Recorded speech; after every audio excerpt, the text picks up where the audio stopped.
మీ ఎలాంటి వ్యాపార ప్రకటనలకైనా వెంటనే మా ఛానల్ సంప్రదించండి. నమస్తే. ప్రస్తుతం మనతో పాటు ప్రముఖ ఆధ్యాత్మికవేత్త వేదిక్ ఆస్ట్రాలజర్ అవినాష్ దాస్ గారు మనతో ఉన్నారు. గురువు గారితో మాట్లాడేద్దాం. నమస్కారం గురుగారు. నమస్కారం. ఓం నమ శివాయ. ఓం నమో వెంకటేశాయ. అక్టోబర్ మాసంలో వృశ్చిక రాశి వారి పరిస్థితి ఏ విధంగా ఉంటుంది? ప్రజెంట్ వీళ్ళ టైం ఎలా నడుస్తుంది?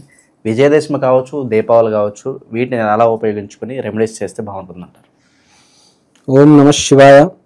ఓం నమో వెంకటేశాయ. వృశ్చిక రాశి దీపావళి నుంచి ఎలా ఉండబోతుంది? ఇంతవరకు నేను ఈ అమ్మాయి గురించి ఇలా అనుకున్నానా? ఈమె ప్రతిభత కదా, నేను ఇంత తప్పుగా అనుకున్నానా అంటే రాజ్యస్థానంలో మనకి కేతువు వచ్చి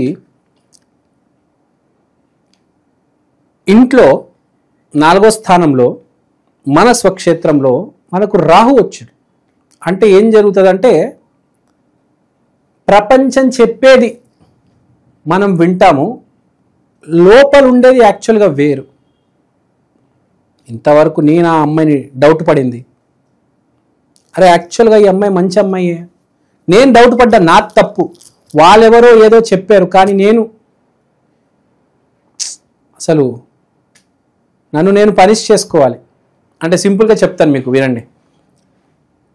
అంటే ఇప్పుడు ఏంటంటే మనకు కేతువు 10వ ఇంట్లో, రాహు 4వ ఇంట్లో వచ్చాడు కాబట్టి కెరియర్ అనేది ప్రైమ్ ఫోకస్, ఫ్యామిలీ అనేది కొంచెం వెనకలు పడింది. బేసిక్గా ఏం చేయాలంటే ఫ్యామిలీ బ్యాలెన్స్ చేయాలి, కెరియర్ బ్యాలెన్స్ చేయాలి.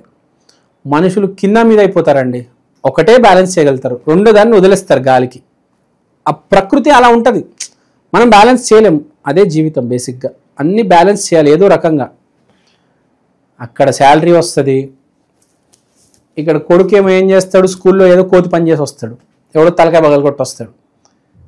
ఇప్పుడు దీన్ని పట్టించుకోవాలా దాన్ని పట్టించుకోవాలా అర్థం కాదు. ఇప్పుడు వాడు ఎవరైతే తలబగలు కొట్టాడో వాడిని పట్టుకొని వాడిని హాస్పిటల్ తీసుకెళ్ళి వాడికి సారీ చెప్పి ఇవన్నీ చేయాలి. ఈ తలకైనా పంతు ఉంటుంది. దీంట్లో ఏమవుతుంది, కెరీర్ కాస్త ఇగ్నోర్ అవుతుంది కదా. ఇప్పుడు అంతే కదా, 2 రోజులు లీవ్ తీసుకోవాలి నువ్వు ఈ మ్యాటర్ సెటిల్ చేయాలంటే. కానీ ఇది చేయకపోతే మళ్ళీ మనకు అది ప్రాబ్లం కదా. సో ఇక్కడ పాయింట్ ఏంటంటే మనకు కేతువు 10వ ఇంట్లో వచ్చాడు కాబట్టి Ketu is god, Ketu is gut, Ketu is god. రెండు అతనే, గట్ అతనే, గాడ్ అతనే. మనకు గట్ ఉంది కాబట్టి మనం ఉన్నాం, గట్ లేకపోతే మనం వీఆర్ నాట్ దేర్. ఆ గట్లో, ఆ లైనింగ్లో ఆ ఉండే బ్యాక్టీరియా ఏదైతే ఉందో మనకు అదే గట్ అంటారు. అది ఉంది కాబట్టి మనం తిండి తినగలుగుతున్నాం, తిండి లేకపోతే మనం ఉంటామా? సో అందుకని అంటారు Ketu is gut, Ketu is god. So ఆ దైవ స్వరూపం అనేది 10వ ఇంట్లో రాజ్యస్థానంలో ఉంది మనకు. అంటే ఏంటి, పని మీద ప్రైమ్ ఫోకస్ ఉంటుంది. ప్రైమ్ మొత్తం నేను నా పని, కానీ వెనకాల ఆ ఇంట్లో నీకు గోతులు తవ్వుతారు. కోడలేమో మీ మామ విలన్ అంటది, కూతురేమో మా నాన్న నాకు వాటా ఇవ్వట్లేదు, మొత్తం తమ్ముడికి ఇచ్చేశాడు, నేను ఆడదాన్ని, నాకు ఆడకట్నం ఇవ్వాలి కదా అంటది. కూతురు వేధిస్తుంది. కోడలేమో మామ మంచోడు కాదంటది. భార్యకేమో ఏం చేయాలో అర్థం కాదు. 3 పిల్లలు ఉంటే వేధిస్తూ ఉంటారు. 3 పిల్లలు. ఏంటి అసలు ఏం జరుగుతుంది? నీ మీద స్కెచ్లు వేస్తారు, నీకు అలా అనిపిస్తుంది. బేసిక్గా మనిషి అన్నాక అనిపిస్తుంది కదా, కానీ వాళ్ళది కూడా పాయింట్ కరెక్టే ఉంది. ఇప్పుడు వాళ్ళు కూడా ఏంటి, నువ్వు ఫ్యామిలీని ఇగ్నోర్ చేసి మొత్తం పని నా వ్యాపారము అని వాడిని పట్టించుకుంటే ఎట్లా? కూతుర్ని పట్టించుకోకపోతే కూతురు వాట కూతురికి ఇచ్చేయాలి. కోడలికి ఏ ప్రాబ్లం ఉందో ఆ ప్రాబ్లంని సాల్వ్ చేసి కొడుకుని కోడల్ని హ్యాపీగా ఉండేటట్టు నువ్వే చేయాలి. కొడుకు ఏదో వ్యాపారం పెడతానంటున్నాడు, నువ్వు డబ్బులు ఇవ్వట్లేదు, కోడలు ఏం చేస్తుంది? మా మామ విలన్ అంటది కదా. అరే నీ కొడుక్కి నువ్వు డబ్బులు ఇవ్వకపోయినా ఒక వ్యాపారం పెట్టించి వాడిని అక్కడ కూర్చోబెట్టు. వాడు పనికిరాని వాడు ఒక డాష్ అంటే వాడుకు మనసు ఉంటుంది, వాడుకు జీవితం ఉంటుంది. అరే వాడు పెళ్లి చేసావు కదా, వాడికి సమాజంలో పరువు మర్యాదలు ఉండాలంటే వాడికి షాపు వాడికి వ్యాపారము ఉండాలి. అది కిరాణా షాప్ కావచ్చు, బట్టల షాప్ కావచ్చు, ఏదో ఒక వ్యాపారం ఆడికి పెట్టించు. లేకపోతే వాడు కూడా ఏమంటాడు, మా నాన్న నాకు ఏం చేయలేదు అంటాడు కదా, అవునా కాదా? వాడికి చదువు రాలేదు, వ్యాపారం పెట్టించాలి. నీ దగ్గర డబ్బులు ఉన్నాయి, నువ్వు డబ్బులు పెట్టకపోతే వాడి మీద ఎట్లా? పెళ్లి చేసావు కదా, వాడిని సెటిల్ చేయి, అవునా కాదా? సో మీ కూతురు వాట మీ కూతురికి ఇచ్చేయి, మీ కొడుక్కి వ్యాపారం పెట్టించు, మీ కోడలు నీ మీదకి రాదు, మీ భార్యని ఇగ్నోర్ చేయకు.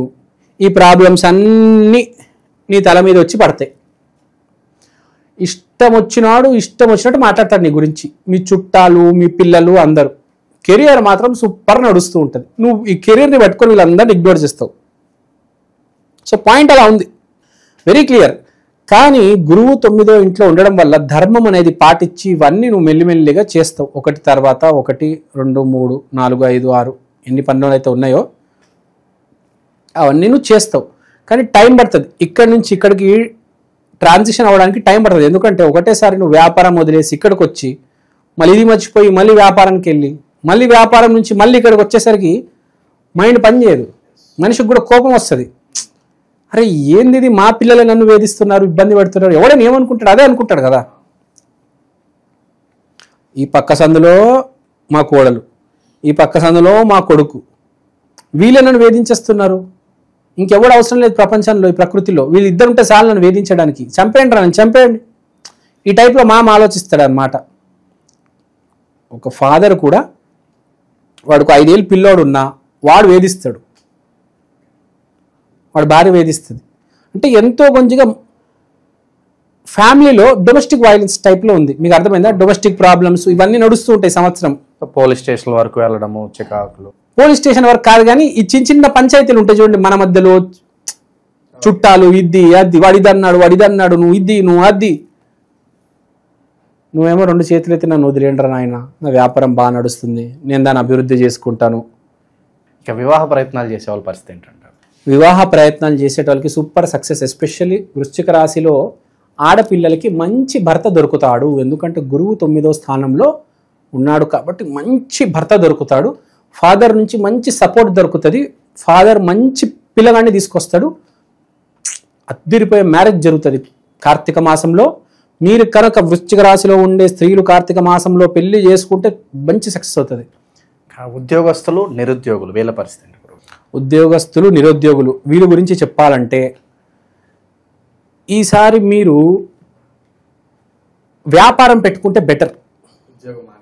కాదు, ఫస్ట్ ప్రియారిటీ వ్యాపారం పెట్టుకుంటే బెటర్, ఎందుకంటే ఆ సపోర్ట్ కనిపిస్తుంది. రెండోది, మీరు జాబ్ చేయడానికి ప్రయత్నిస్తున్నారు కాబట్టి జాబ్ చేయడానికి నేను చెప్పేది అంటే కాస్త సమయం ఇంకా ఉంది. మీరు మొదలుపెట్టారు, కాస్త సమయం ఉంది ఇంకా మీకు సక్సెస్ రావడానికి. Keep trying. అతి త్వరలో మీరు జాబ్ కొట్టబోతున్నారు. No need to worry, there is little time you are going to hit the jackpot. Health పరంగా ఎలా ఉంటుందంటారు? హెల్త్ పరంగా మనం మాట్లాడుకుంటే పెద్దగా ఇది లేదు, పెద్దగా అది లేదు, మొత్తం ఏం మునిగిపోలేదు, మరి 6 ప్యాకులు వచ్చేసి నేను హీరో ఆ టైప్లో కూడా ఏమీ లేదు. నేను బలశాలిని, బలిష్టంగా ఉన్నా, నార్మల్గా ఉంటుంది. సమాజంలో పేరు గుర్తింపు పరిస్థితి ఏంటి? సో నన్ను అందరూ గుర్తుపట్టాలి, నాకంటూ కొంత ఫేమ్ రావాలనుకుంటారు. Super success. కేతువు 10వ ఇంట్లో రాజ్యస్థానం, రాజువి నువ్వు. చెప్పాను కదా, వ్యాపారం బాగా నడుస్తుంది, యూట్యూబ్ ఛానల్ బాగా నడుస్తుంది, డాక్టర్గా నీకు మంచి పేషెంట్లు దొరుకుతారు, ఇంజనీర్గా సక్సెస్ అవుతావు. నువ్వు ఏది చేసినా సక్సెస్. నువ్వు చేపలు అమ్మినా, పీతలు అమ్మినా సక్సెస్ అవుతావు. నువ్వు ఏది చేస్తే సక్సెస్, ఏది అదే నీకు పేరు తెచ్చి పెడుతుంది. మన పనే మనకు పేరు తెచ్చి పెడుతుంది, గుర్తుపెట్టుకోవాలి. మన వ్యక్తిత్వం కంటే మన పేరు, మన పని మనకు పేరు తెచ్చి పెడుతుంది. ఎప్పుడైనా గుర్తుపెట్టుకోండి. ఇప్పుడు విరాట్ కోహ్లీ ఉన్నాడు, మోడీ ఉన్నాడు, వాళ్ళ పని వల్ల వాళ్ళకి పేరుంది. వాళ్ళ వ్యక్తిత్వం తర్వాత, ముందు వాళ్ళ పని బాగా చేస్తున్నారు కాబట్టి తర్వాత వాళ్ళ వ్యక్తిత్వాన్ని కూడా గౌరవిస్తున్నారు. సో అది ఉంది.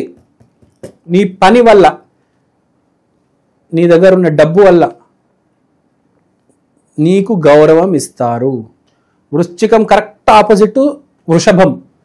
సో వృషభానికి వృశ్చికానికి చాలా బాగుంది సంవత్సరం. వృశ్చికం వృషభం కలిస్తే ఇంకా అద్భుతం. ప్రకృతిని మార్చవచ్చు. అదే చాలా వండర్స్ చేయగలుగుతారు మీరు. మనకి విజయదశమి ఉంది, దీపావళి ఉంది. సో వీళ్ళు కూడా ఇంకా వీళ్ళ లైఫ్లో విజయం సాధించాలంటే ఎలాంటి పరిహారాలు బాగా అవసరం అంటారు వీళ్ళకి? వృశ్చికం అంటే ఆంజనేయ స్వామి. ఆంజనేయ స్వామి ఎవరి పక్కన ఉంటారు? రాముల వారి పక్కన ఉంటారు. సో రాముల వారి పక్కన ఉండేది ఎవరు? సీతమ్మ. సో ఈసారి స్త్రీ శక్తి ప్రకృతిని పరిపాలిస్తుంది కాబట్టి సీత అమ్మవారిని పూజించండి మీరు. చాలా అద్భుతంగా ఉంటుంది. సీత సీత సీత ఈ నామస్మరణ చేయండి, మీకు అద్భుతంగా ఉంటుంది. సక్సెస్ గ్యారంటీ వస్తుంది. మర్చిపోకండి, 24 నిమిషాలు దీపావళి రోజు సీత సీత సీత సీత సీత అనే నామస్మరణ చేయండి చాలు. దేవుడు మీతో ఉన్నాడు, డోంట్ వరీ. ఇంకోటి, మీ గురించి ఎవరేమనుకున్నా మీరు పట్టించుకోవద్దు. లైట్ ఈ చెవు నుంచి విని చెవుతో వదిలేయండి. మీ వ్యాపారం మీరు చూసుకోండి చాలు. చాలా బాగుందండి. ఓవరాల్గా వృశ్చిక రాశి వారి పరిస్థితి ఏ విధంగా ఉంది ఈ మాసంలో మీ మాటలో చాలా బాగా వివరించారు. ధన్యవాదాలు. ధన్యవాదాలు. జై శ్రీరామ్.